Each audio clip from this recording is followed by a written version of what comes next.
story. And sa sa international release na iba-iba yung poster, yung effort ng lahat.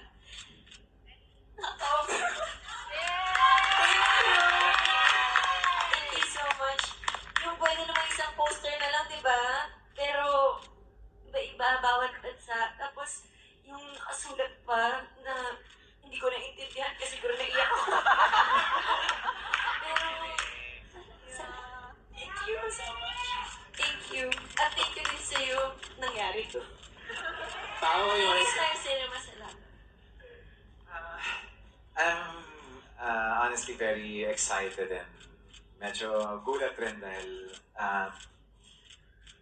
hindi ko in-expect na ganun karaming bansa ilalabas ang pelikula namin. Pero I'm very happy, very proud of Star Cinema. So very happy for Star Cinema and everyone who worked behind the film. Actually,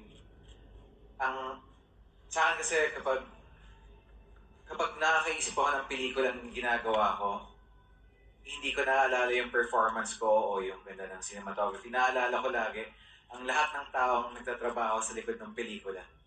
And kung maging successful itong pelikula, and sana maging successful, of course, itong pelikula ay para sa lahat ng tao na nagtrabaho sa likod at naglako nitong pelikula.